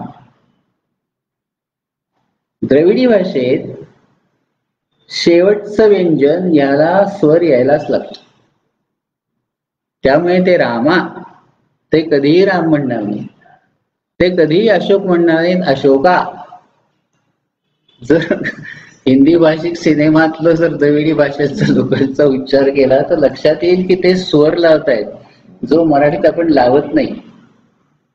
आपण गवत म्हणतो, गवत असं नाही म्हणत. ही जी मराठीची वैशिष्ट्य आहे की अकारांत व्यंजन शब्दाच्या शेवटची त्याच्यातला स्वर जातो, तो इतर भाषेत जात नाही. आणि मराठी शिकवताना त्यांना मराठी शिकवताना ते घोटून घेतलं पाहिजे. दुसरं एक उदाहरण देतो यातलंच की जेव्हा जोडाक्षर शब्दांच्या अंती येतात तेव्हा हिंदी भाषक कधीही अ लावत नाही आणि मराठी भाषक हमखास अ लावतो. म्हणजे रक्त आपण रक्त म्हणतो आणि ते रक्त, म्हणजे रक्त हा जो अ आहे त्यातला तो मराठी भाषक लावतो, हिंदी भाषक रक्त नाही तो कधी रक्त म्हणणार नाही. हिंदी भाषकाला कधी मी हे सांगतोय ते कधी बाहेर जाऊन की शब्दाच्या शेवटी जी जोडाक्षर येतात तिथे मराठी भाषक इन्व्हेरिएबली न चुकता अ लावतो. ही मराठीची वैशिष्ट्य आहे. म्हणजे लावतो म्हणजे त्याला माहित नसतं ते, पण हे मराठी भाषेचं वैशिष्ट्य आहे की तसं सोडत नाही मला. ज्याला आपण जोड व्यंजन म्हणतो ती जोड व्यंजन शब्दाच्या शेवटी आली तर त्याच्यानंतर स्वर येणं हे मराठीच्या रचनेच्या दृष्टीने आवश्यक आणि हिंदीच्या रचनेच्या दृष्टीने आवश्यक नाही. तेव्हा हिंदी भाषकाला रक्त शिकवणं आणि मराठी माणसाने रक्त म्हणणं यात फरक आहे. आणि तो आपण हिंदी भाषकांना जेव्हा जोडाक्षर शिकवणार आहोत शब्दांच्या शेवटची तेव्हा हे आवर्जून सांगायला पाहिजे. दक्षिणेकडचे काय लोक काय करतात किंवा हिंदी भाषक काय करतात, जर शेवटी जोडाक्षर आलं किंवा जोड व्यंजन आलं तर ते फोडतात. म्हणजे आपण बर्फ म्हणतो ते बर्फ म्हणतात आणि ते साहजिक आहे. त्यांच्याकडे जर सोयच नसेल त्या भाषेत अर्फ म्हणण्याची तर मग तुम्हाला त्यांच्या भाषेतला उच्चार, मग ते बर्फ आण रे असं जेव्हा साहेब म्हणतो तेव्हा याला मराठी येत नाही, हे आपल्याला का लक्षात येतं की त्यांनी त्याच्या भाषेची ध्वनी व्यवस्था मराठीवर लादलेली असते. म्हणजे मराठीचा कोर्स करताना त्याला चांगलं मराठी येईल, फक्त शब्दांचे अर्थ करून तोडकं मोडकं मराठी येईल असं आपलं ध्येय असता कामा नये. त्याला नीट बोलता येईल आणि तो मराठी आहे असं वाटेल इतपत आपण तयारी केली तरच त्या मराठी शिकवण्याला अर्थ आहे.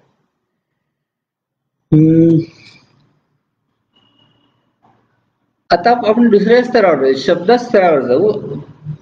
अमराठी भाषकांना सगळ्यात भेडसवणारा मराठीचा प्रश्न म्हणजे आपण जेव्हा म्हणतो की सोपी आहे मराठी, सोपी पण अवघडही आहे. विशेषतः नामांची जी वचनं होतात, बहुवचनं होतात, तेवढी विविधता भारतातल्या कुठल्याही इंडो आर्यन लँग्वेज मध्ये नाही, हे मान्य करायलाच लागेल. आपल्याकडे 18 जाती होतात नामांच्या, आणि त्या कशावरून होतात? त्यांची बहुवचनं बदलतात. त्यांना जे आपण या प्रत्यय लागतो, सामान्य रूप ज्याला म्हणतात, तेव्हा ते या प्रत्ययाला होतात, त्यांची रूप बदलतात. म्हणजे माळ, माळा, आपण माळेला म्हणजे अळा आणि अळे हा जो फरक आहे हा सगळ्या भाषेत होतो. त्यामुळे ते माळ दिला, माळला लावला असं माणूस म्हणतो आणि आपण म्हणतो काय बोलतोय मराठी. म्हणजे ही जी मराठीची खासियत आहे, ज्याला आम्ही इंग्रजीमध्ये मराठी मॉर्फॉलॉजी म्हणतो. मराठी मॉर्फॉलॉजी अत्यंत म्हणजे सगळं करते. मग त्यामुळे तुमचा सिंटॅक्स जो असतो, वाक्यरचना ती सोपी होते. म्हणजे काय आहे, प्रत्येक भाषा कशावर भर देते यावर त्या भाषेचं वैशिष्ट्य अवलंबून असतं. मराठी ही मॉर्फॉलॉजीवर भर देते, इंग्रजी ही सिंटॅक्सवर भर देते. दोन्ही भाषा अवघड आहे आणि दोन्ही भाषा सोपे आहे. पण कुठली भाषा काय करते हे लक्षात घेऊन आपल्याला त्या भाषेचा अभ्यासक्रम करायला पाहिजे. म्हणजे मराठी शिकवताना नामांची वचनं ही नामांचे गट केल्याशिवाय शिकवता येणार नाहीत, कारण त्याला असं इथे का होतंय कधी कळतच नाही ना. म्हणजे पालचं पाली करतो आणि माळचं माळा करतो, पालचं पाला करत नाही आणि माळचं माळी करत नाही. का करत नाही हा त्याचा प्रश्न आहे, तो बरोबर आहे. म्हणजे मला 4 माळी दे असं तो म्हणला का आपण हसू, पण आपल्याला हे लक्षात नाही की त्याच्या भाषेत तसं नाहीये ना. त्यामुळे त्याला ते जड जाणार आहे. म्हणून अभ्यासक्रमातल्या ज्या अडचणी आहेत त्या मी सांगतोय. मी असं नाही म्हणत की त्यामुळे तुम्ही शिकवू नका किंवा हे शिकवणं अवघड आहे, पण आपण कशावर भर दिला पाहिजे अभ्यासक्रम करताना, एवढंच मला सांगायचं आहे. दुसरी एक शब्दस्तरावरची गोष्ट जी अमराठी भाषकाला अडते ती म्हणजे आपली लिंग व्यवस्था.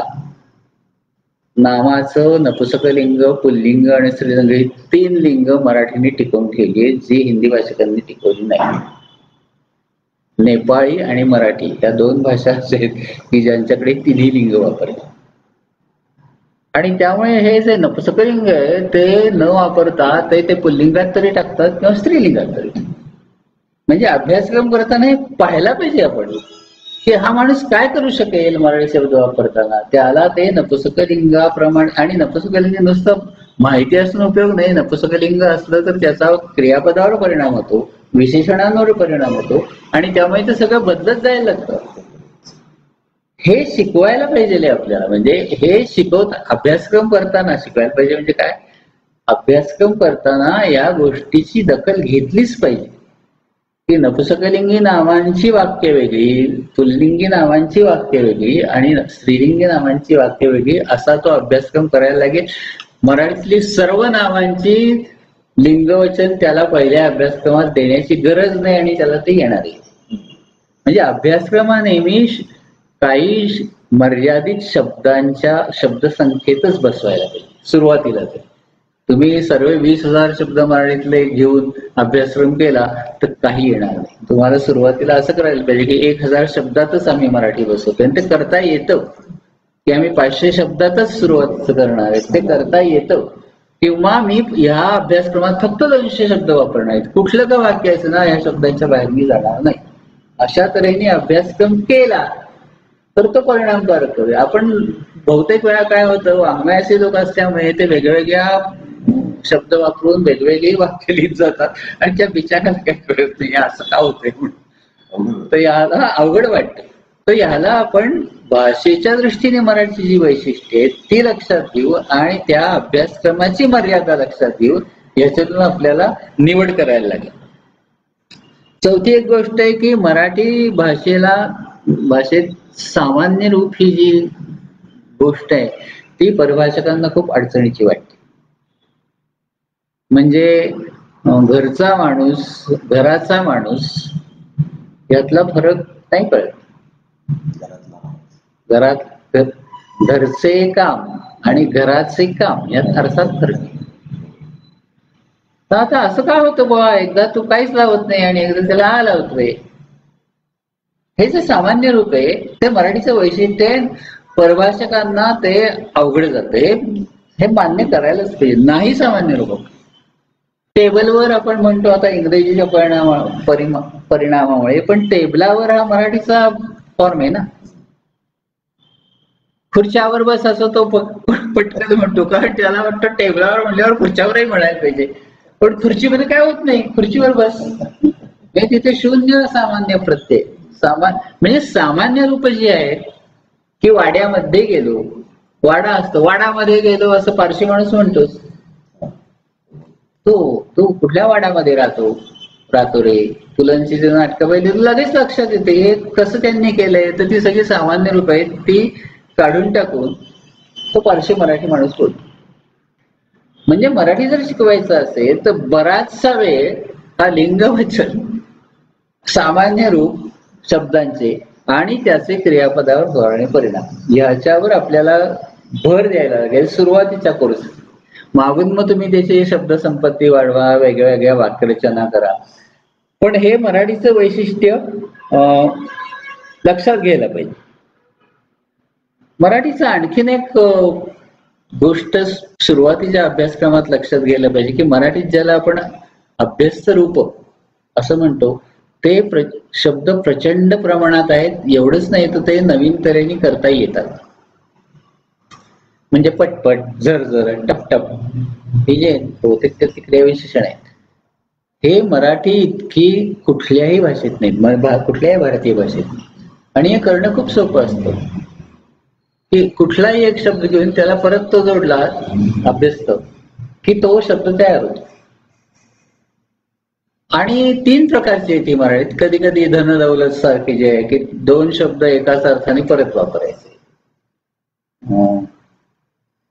किंवा पटपट सारखे आहेत की ज्याला पटले अर्थ नाही, नुसत्या पटल्या अर्थ नाही, पण पटपटला अर्थ आहे. आणि मराठीचं एक असं वैशिष्ट्य आहे की कशाचंच नाही आलं तर बी हे घेऊन दारबीर, कपाट बिपाट, पाणी पिणी हे करता येतं मराठीत.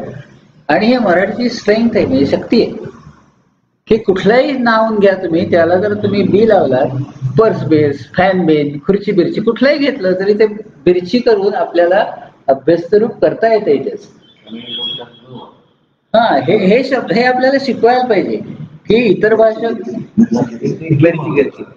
इतर भाषक काय वापरतात आणि आपण काय वापरतो. म्हणजे त्या कानडी माणसाला शिकवताना बाबा तू मराठी वाचला तर बी वापर. मुळात मराठीचा अभ्यास तर इतरही खूप आहेत, ते त्याला शिकवायलाच पाहिजे. पण त्याला जर करायचं असेल स्वतःचा तर त्याला बी वापरणं हे भाग आहे. तसंच एक आणखीन चकवणारा शब्द एक म्हणजे हळूहळू सारखे, चकमक सारखे शब्द शोधा की ते नाही कळत पटकन मराठी माणसाला. चकमकीत आहे, चकाचक केलं, काही कळत नाही. हिंदीतून आलेले कळतात पण जे मराठीचे मुळातले जे आहेत ते नाही कळत. म्हणजे हे शब्द खूप आहेत मराठीत आणि ते त्याला आपण म्हणजे त्याच्या फील्डमध्ये जे कुठले शब्द येतील अभ्यस्त शब्द त्यांचं आपल्याला ते शिकवायला लागते. मराठी प्रश्नार्थक वाक्यांची एक अशी मजा आहे की ना किंवा न हा जर आपण प्रश्नार्थक वाक्याच्या शेवटी टाकला तर ते वाक्य जास्ती पोलाइट होतं. तू येशील हा प्रश्नच आहे, तू येशील ना यामध्ये जा अर्ज आहे. आणि हा ना शब्द आहे हा खास मराठीचा आहे, हा इतर भाषेत तसा नाही. येशील ना माझ्याबरोबर, वाक्यरचना मराठीत खूप सोपं आहे की ते कशी शब्दरचना केली तरी काही फारसं पडत नाही. म्हणजे सिंटॅक्स तसं सोपं आहे. येशील ना माझ्याबरोबर येशील ना तू माझ्याबरोबर येशील ना, काही म्हणलं तरी चालतं. पण तो ना जर टाकला तर ते वाक्य जास्ती अर्जवी वाटतं. ना टाकला नाही तर ते साधा कोणीतरी प्रश्न विचारतंय असं त्या भाषकाला वाटू शकतं. म्हणून हे शिकवायला पाहिजे. नावरून एक आठवण झाली की मराठीतला नकार हा एक संशोधनाचाच विषय, कारण मराठी इतके नकार दुसऱ्या कुठल्याही भारतीय भाषेत नाही. याच्यात नाही आहे, ना आहे, न आहे, नव्हे आहे. आणि गंमत अशी आहे की नाही हे कुठे कुठे वापरायचं हे सोपा आहे खरा नियम, की आख्यात जर क्रियापद असेल, म्हणजे त्याला काळ आहे असं म्हणतात, त्याला आम्ही आख्यात रूप, तर नाही वापरतात. तो गेला नाही, तो जाणार नाही. आणि ते नेहमी आख्यात रूपाच्या नंतर नाही येत. पण न जे आहे हे नेहमी शब्दांच्या बरोबर असतं आणि ते आख्यातेतर क्रियापदाची रूप आहे, त्याला तो न आणि तो अलीकडे लागतो. न गेलेला, न खाणारा, न जायचा, न बसणारा, न बसेल असे तू कर. म्हणजे हा जो न आहे तो आख्यातेतर रूपाच्या आधी येतो आणि हा जो नाही आहे तो पूर्ण वाक्याच्या नंतर. पण हे मराठी भाषकाला गोंधळात घालणार आहे, खरंच गोंधळ घालणार. तो न इकडे वापरतो. तू गेला ना, गुजराती माणसं असं म्हणतो, तू गेला ना म्हणजे गेला नाही, तो गेला नाही, तो गेला न. कारण त्याला असं वाटतं न आणि नाही हे दोन नकार आहेत ना, मग आपण गुजरातीप्रमाणे ते क्रियापदानंतर वापरायला काय हरकत आहे. पण ते मराठी नाहीये. म्हणजे आपल्याला त्याचा अभ्यासक्रम करताना ही मराठीची जी खास वैशिष्ट्ये आहेत ती लक्षात घ्यायलाच पाहिजे. मराठी मला येतं म्हणजे मी मराठी अभ्यासक्रम करू शकतो असं अजिबात नाही.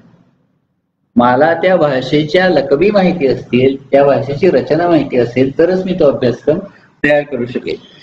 नकाराच्या बाबतीत आणखीन एक असं महत्वाचं गोष्ट मला दिसते की मराठीत ज्याला आम्ही ते शब्दच असे असतात की त्यांच्यात नकार हा अनुस्यूत असतो. तो प्रश्न जरी केला तरी तो नकार उत्तर येईल असाच तो प्रश्न असतो. काही उदाहरणं देतो. मुळीच हा शब्द घ्या, हा कधी नाही शिवाय वापरतच नाही. मी मुळीच येणार नाही, मी मुळीच येईन असं पण म्हणतं मराठीत नाही कोणी म्हणत. मुळीच नाही येणार, अगदी मान्य नाही मला. अगदी म्हणलं की तो नाही म्हणणार. मला अगदी हे मान्य आहे असं नाही मराठी वाटत. मला अगदी नाही मान्य. मी अगदी मुळीच यांचं ओरिएंटेशन, यांचं कलच मुळी नकाराकडे. आणि मराठीत असे भरपूर शब्द आहेत. काही उदाहरणं देत, म्हणजे काही पदबंध आहेत, काही इडियम्स आहेत की ज्यामध्ये न हा नकारा आलाच पाहिजे. उदाहरणार्थ धूप घालत नाही, मी त्याला धूप घालत नाही. धूप घालण्यामध्ये नकारच असतो. धूप घालशील त्याला म्हणजे नाही असं म्हण, असंच आपलं. कोण त्याला धूप घालतोय म्हणजे नाही घालत. प्रश्नात जरी आपण त्याला कोण धूप घालतंय याच्यात नकार दिसत नाही, पण याच्यातला नकार हा त्या प्रश्नातच आहे. कोण त्याला धूप घालणार आहे. म्हणजे माझ्या बोलण्याचा अर्थ असा आहे की त्याला कोणी धूप घालणार नाही. गम्य नसणे, त्याला त्यात गम्य आहे का असं नाही होत, त्याला त्यात काही गम्य नाही. पारावर न राहणे, त्याच्या रागाला पारावर राहायला नाही, त्याच्या रागाला पारावर राहायला असं होत नाही. किंवा धरबंद नाही, त्याला काही धरबंदच नाहीये, त्याला किती मोठा धरबंद आहे असं नाही होत मराठी. धरबंद नाही.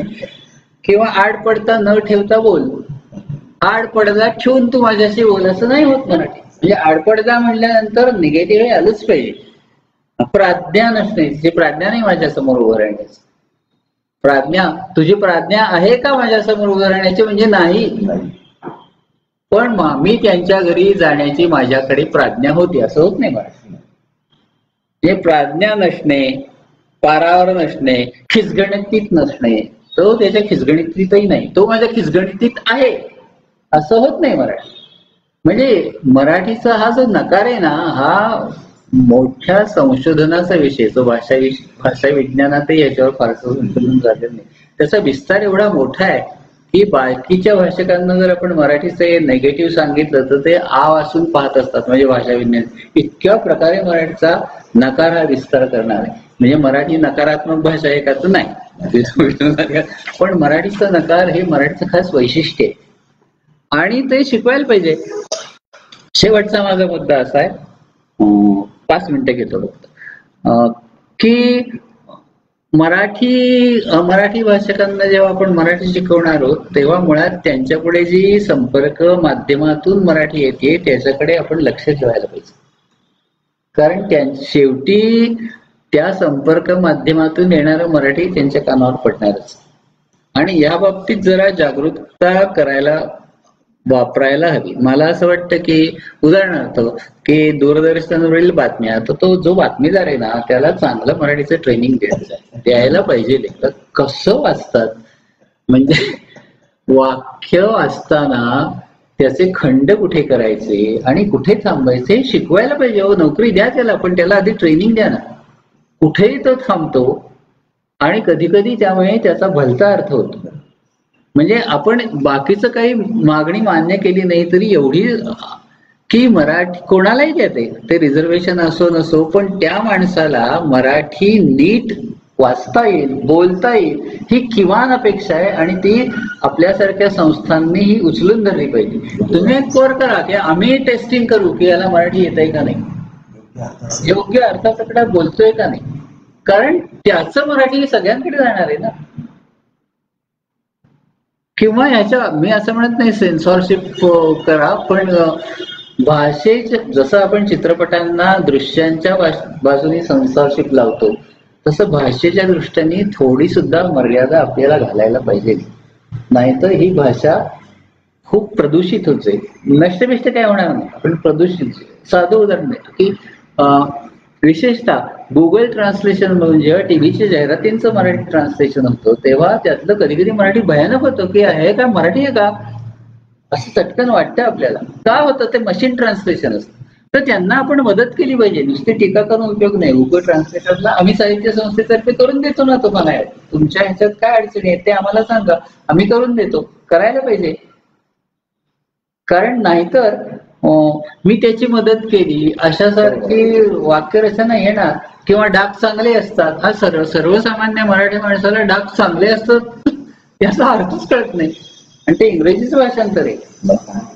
हो, पाणी भेटलं म्हणजे त्याला मदत केली, ठीक आहे, हे डाग जाण्यासारखे आहेत हे म्हणणं वेगळं, डाग चांगले असतात त्याची मदत केली हे म्हणणं. हे जे माध्यमातून बोलणारी माणसं आहेत त्यांना पकडून, या अमराठी भाषकांपेक्षा त्यांना आधी पकडून त्यांचं मराठी नीट येईल याची तरतूद आपण करायला. म्हणजे विशेषतः साहित्य संस्था आणि राज्य मराठी विकास ज्या संस्था आहे ना त्यांनी एक असं, म्हणजे जशी फ्रेंच अकॅडमी आहे की त्यांचा एक दबदबा असतो की फ्रेंच अकॅडमीला हे मान्य नाही तर हे नाही फ्रेंच, तसा तुम्हाला दबदबा निर्माण करता आला पाहिजे. साहित्य परिषदेकडून आलाय ना की त्यांनी सांगितलंय ना की याचं मराठी चांगलं आहे तर घ्यायला हरकत नाही.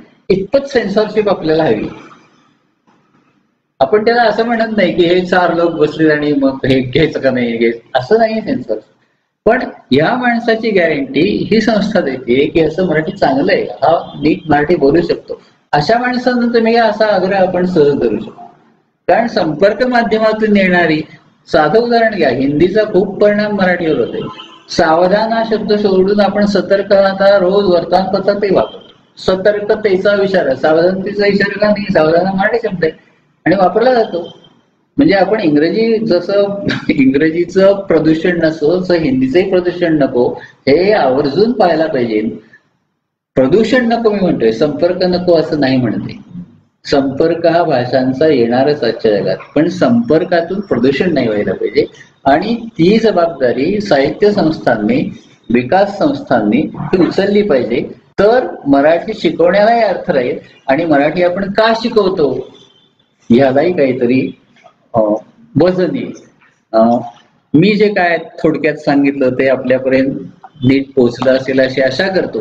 आणि आपल्याला एरवी जरी काही प्रश्न असले तरी आपण ते माझ्याकडे पाठवू शकता. मी त्याला जरूर उत्तर देईन. धन्यवाद. सर एक छोटासा प्रश्न मला असं विचारायचा आहे की आपण जो मराठी भाषेत लोकांसाठी जे आपण म्हणतो तर आता आपण म्हटलं की उपयोजित मराठी, त्या उपयोजित मराठीसाठी आपण प्रयत्न करतो. पण मला असं वाटतं की जो 1000 शब्दांचा तुम्ही हे सांगितलं किती मर्यादा आहे किंवा प्रत्येक माणसाच्या उद्योगानुसार त्याच्या व्यवसायानुसार ती भाषा कशा पद्धतीने शिकवायची त्याच्या भाषेच्या त्याच्या उपयोगितेसाठी जेवढं काही पुरेसं आहे तेवढं त्याला शिकवावं. कारण दुसरं असं होतं की मराठीची जी शासकीय पत्रकं असतात खूप क्लिष्ट असतात आणि ती क्लिष्ट इतकी असतात की त्यांनी व्यवस्थित मराठी शिकलेले आहेत त्यांना अभिमान वाटतो की माझं मराठी चांगलं आहे, त्यांना सुद्धा कळत नाही अशी परिस्थिती असते.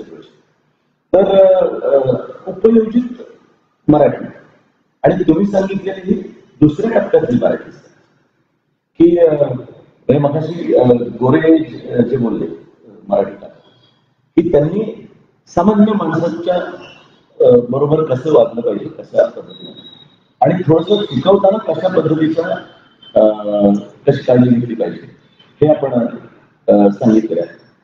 तर मला अशी माहिती की अगदी IAS ऑफिसर पासून सगळ्यांना जर इथल्या राज्याची भाषा येत असेल तरच त्यांना इकडे पाठवतात असं माझी माहिती आहे. तर सर अशा पद्धतीनं जे बाहेरनं आपल्याकडे अधिकारी म्हणून येतात त्यांच्यासाठी अशी काही अट असावी. मग तेच तर सुरुवातीला मी सांगितलं अधिकाऱ्यांना मराठी येत नसलं तर अधिकारी वर्गासाठी मराठीचा अभ्यासक्रम हा वेगळा करायलाच लागेल. त्यांचं कार्यक्षेत्र त्यांच्या कार्यक्षेत्रात येणारी भाषेची क्षेत्र आणि त्याला लागणारी शब्दसंपदा आणि वाक्यरचना यांचा विचार करून त्यांना शिकवलं तर तो नक्की शिकेल. तुम्ही त्याला कधीही लागणार नाही. ते मराठी शिकवत असतात तर मराठी येईल आपल्याकडे. हे बघा आपण तामिळनाडू येतो ते तामिळ पोएट्री वाचण्यासाठी आपण तिथे तामिळ शिकणार सुरुवातीला. आपलं काम काय आहे की 5 वर्ष मला तामिळनाडूमध्ये पोस्टिंग मिळाले, मला तिथे काढायचे. त्या तामिळ लोकांचं तामिळ मला माझी माफक अपेक्षा आणि ती अगदी व्यावहारिक आहे आणि त्यात काही गैर नाही. भाषेवरचं प्रेम वगैरे या गोष्टी सोडून द्या. सर्वसामान्य माणसाला काम चालावू म्हणजे काम होण्यासाठीच भाषा लागते. तेव्हा त्या अधिकाऱ्याला जर तुम्ही त्याच्या कार्यक्षेत्राचं मराठी नीट शिकवलं तर तो आनंदी राहील. आणि हळूहळू असे शेवटी असं होतं की एकदा तुम्ही एखादी भाषा शिकलात लिमिटेड का होईना तर तो जेव्हा बाहेर जातो आणि बाहेरचं मराठी त्याच्या अनावधानाने त्याच्या कानावर पडतं तेव्हा ते त्याला समजत जातं त्याची भाषा आपोआप विकसित होत जाते. असं काही नाहीये की शिकवल्याशिवाय भाषा येत नाही. एकदा भाषा तुम्ही शिकवली की पुढचा विकास तो भाषक स्वतः करू शकतो आणि करतात लोक. पण त्याची बेसिक इक्विपमेंट जर बरोबर नसली तर तो म्हणतो जाऊ दे मरू दे 5 वर्ष काढायची मग बघू पुढे.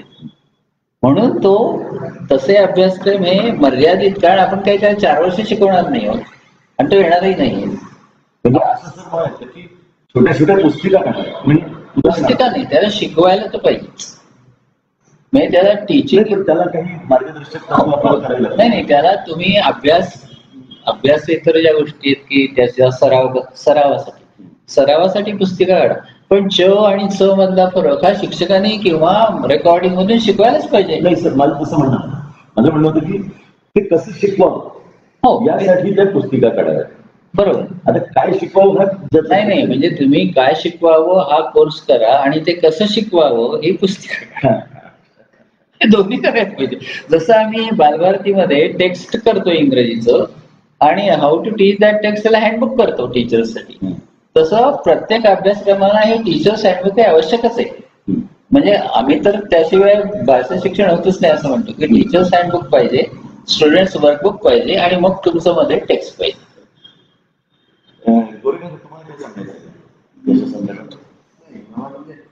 मला वाटतं की प्रत्येक व्यवसाय अभ्यासक्रम व्यवसाय क्षेत्र विशिष्ट अभ्यासक्रम बँकेच्या लोकांसाठी बँकेमधल्या 1000 शब्दांची सूची आणि त्यांचे रोजचे जे व्यवहाराचे आहेत पर्यटनासाठी अशा पद्धतीचं व्हावं. आणि पर्यटनासाठी तर माझा एक अशी खरं सूचना आहे की आता अलीकडे अनेक भ्रमणध्वनीमध्ये अनेक प्रकारचे अनुप्रयोग निर्माण झालेले आहेत. तर त्यामध्ये एखादा अनुप्रयोग असा असावा की तुमची भाषा जर मल्याळी आहे तर तुम्ही डिफॉल्ट भाषा मल्याळी ठेवली आणि टार्गेट भाषा म्हणून जी ठरवा तिसरी पंजाब ठेवली, पंजाबी असेल तर केरळ मधला माणूस जेव्हा पंजाबमध्ये जाईल पर्यटनासाठी त्याला जे प्रश्न विचारावे लागतील आणि जी उत्तरं अपेक्षित आहेत अशा 300 प्रश्नोत्तरांचं असं एक संच तयार असावा जो सर्व भाषांमध्ये असावा. आणि पंजाबी माणसांनी एकदा तिथं निवडलं की माझी भाषा पंजाबी आणि मला बोलायची माहिती हवी केरळी, तर त्याला पंजाबी केरळी भाषांतर हे यात मिळावे. अशा पद्धतीचं एक अनुप्रयोग म्हणजे ऍप, या प्रकारचं ऍप तयार असावं आणि ते क्षेत्रनिहाय त्याचं क्षेत्र विशिष्ट असावं. त्या आपापल्या क्षेत्रामध्ये 500 ते 1000 शब्दाच्या पलीकडे त्याची गरज लागणार नाही. Tourism, tourist English, tourist French, tourist Spanish अशी छोटी छोटी कॉन्टेक्स्ट इतर लोकांना पर्यटकांना वापरण्यासाठी ते लोक काढतात. आणि मला इंग्रजी येत आहे ना तर मी तो स्पॅनिश मध्ये प्रश्न कसा विचारायचा ते रोमन मध्ये दिलेलं असतं आणि तसंच्या तसं वाचायचं. आपल्याला माहिती असतं की आपल्या प्रश्नाचा अर्थ काय, पण तो विचारल्यानंतर तो जे सांगतोय तेव्हा त्याला कळतं की याला स्पॅनिश येत नाही, तेव्हा तो इंग्रजीतून उत्तर देतो. पण मुळात आपल्याला काय पाहिजे ते हे टुरिस्ट गाईड मध्ये आपण जर तसं जास्त म्हटलं फ्रेंच असेल तसं मराठीचं करता येतं. मला अजंठा वेरूळ मध्ये हे बुद्धाचं शिल्प कशाचं आहे, किती साली तयार झालं असा प्रश्न मराठीत दिला आणि त्याचं त्याला इंग्रजीत हे दिलं तर तो हे बुद्धाचा शिल्प किती साली झाले इतपत मराठी बोलू शकतो तो. आणि मग आपल्याला माहिती असतं की यार म्हणजे टुरिस्टला माहिती असतं की याला फारसं येत नाही मराठी, मग तो इंग्रजीत उत्तर येतो. पण त्याचं काम झालं ना, त्याला जे विचारायचंय ते त्या गाईडमुळे विचारता येतं आणि त्याला जी माहिती हवी असते ती मिळते. पर्यटनासाठी हे आवश्यकच आहे. पर्यटक काय तुमची कायमची भाषा घेऊन जाणार नाही, त्यांना त्याच्या दिवसात तेवढीच भाषा आहे. सर तुम्ही खूप छान माहिती दिली त्याबद्दल. दोन्ही संस्था तर आपल्या ऋणी राहतीलच आणि विशेषतः लोकांना त्याचा जास्त त्याचा उपयोग होईल असं वाटलं. आपण फेसबुकच्या माध्यमातून केलेलं आहे आणि त्यामुळे ह्या फेसबुकवर खूप काळ राहणार आहे. तर त्यामुळे हा जो विचार आपण मांडलेला आहे हा विचार सातत्याने पुढे जाईल असं मला वाटतं. परिषदेच्या महाराष्ट्र साहित्य परिषदेच्या कोषाध्यक्ष सुनीता राजे पवार या स्वतः उत्तम प्रकाशक आहेत, भाषेविषयी सातत्याने काम करतात, साहित्याविषयी काम करत असतात. मी त्यांना अशी विनंती करतो की त्यांनी आभार प्रदर्शन करावं. भाषा पंधरवड्याच्या निमित्तानं राज्य मराठी विकास संस्था आणि महाराष्ट्र साहित्य परिषद यांच्या संयुक्त विद्यमाने आज 2 महत्वपूर्ण अशी व्याख्यानं झाली, ज्यामध्ये आमचे अनिल गोरे सर ज्यांनी ज्यांना सगळेच लोक मराठी काका म्हणतात. म्हणजे मगाशी जसे सर म्हणाले की ते नखशिकांत मराठी आहेत, आपण सगळेच आहोत खरं म्हटलं तर, त्यांना ते नामाभिधान आहे. तर त्यांनी खूप भाषेचं सुलभीकरण, मराठी भाषा कशी सुलभ आहे, ती कशी सोपी आहे, कशी शिकायला सुंदर आहे हे त्यांनी मगाशी त्यांच्या भाषणामधून सांगितलं. आणि दुसरं जे भाषण होतं डॉक्टर रमेश धुमडे यांचं, त्यांनी खूप अडचणी ज्या अधिकाऱ्यांच्या पुढं किंवा अमराठी शिकणाऱ्यांच्या पुढच्या मराठी भाषेच्या अडचणी ह्या सांगितल्या, ज्या कधीच खरं म्हणजे सर आमच्या लक्षात आल्या नव्हत्या. तुमचा अभ्यास इतका मोठा आहे की ज्या छोट्या छोट्या गोष्टी होत्या ज्या तुम्ही सांगितल्यात त्या दररोज मराठी बोलणाऱ्या लोकांच्या सुद्धा लक्षात येत नाही. तर त्या अमराठी लोकांच्या लक्षात येणं ही खरंच खूप अवघड अशी गोष्ट आहे. तर 2 महत्वाची व्याख्यानं झालीत की ज्यामध्ये जसं गोरे काकांनी सांगितलं की मराठी शिकायलाच हवं. जी लोक बाहेरून आली त्यांनी जर मराठीतून महाराष्ट्रातल्या लोकांशी संवाद केला तर ते अधिक जिव्हाळ्याचं वाटेल, म्हणून त्यांनी मराठी शिकायला हवं. आणि सरांनी सांगितलं की मराठी शिकण्यामधल्या अडचणी सांगितल्या. तर मला एक किस्सा आठवतो की आम्ही मागच्या टर्ममध्ये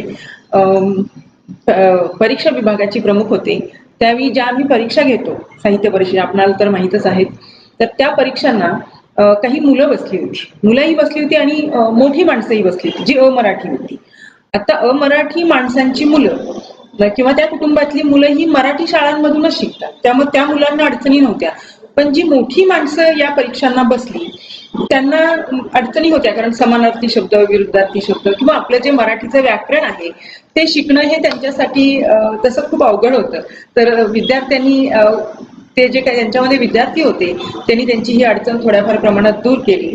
काही वेळा मी त्यांच्या वस्तीवर जाऊन त्यांना ते मराठी व्याकरण शिकवण्याचा प्रयत्न केला. पण एक गंमत सांगते तुम्हाला त्या निमित्तानं. ज्यावेळी परीक्षा दुसऱ्या दिवशी होती आणि आदल्या दिवशी मला फोन आला, आपल्याकडे एक पत्रलेखन विभाग असतो आणि पत्रलेखनामध्ये लिफाफा आवश्यक असं लिहिलेलं असतं. तर त्यांनी मला असा प्रश्न विचारला की आम्ही सगळ्यांनी बरोबर लिफाफे आणायचे का? म्हणजे त्यांना असं होतं की लिफाफा आवश्यक याचा अर्थ आपण बरोबर लिफाफे घेऊन जायचे पत्रलेखनासाठी. तर अशाही गमती जमती आहेत आणि ह्या भाषेच्या आहेत. जर तो मराठी कोणी मुलगा असेल अभ्यास करणारा व्याकरणाचा तर त्याला हे वाटणार नाही की आपण लिफाफा बरोबर नाही लावा, पण अमराठी लोकांना नक्कीच वाटेल. तर दोघांचीही व्याख्यानं अत्यंत अभ्यासपूर्ण अशी झालेली आहेत. मराठी लोकांनाही याचा फायदा होईल, आम्हालाही खूप झाला. तर मी मनापासून आपल्या दोघांचं आभार मानते आणि कार्यक्रम संपला असं जाहीर करते.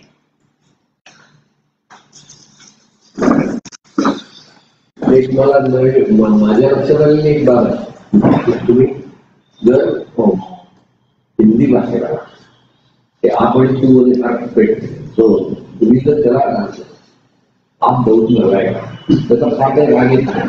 हा राग त्याच्याविषयीचा राग कमी आहे. तो तुम्ही ज्याला म्हणलं तू बहुत अच्छा आहे तर तो आजच्या पिक्चर सोडून दे, तू का म्हणलं चप्पल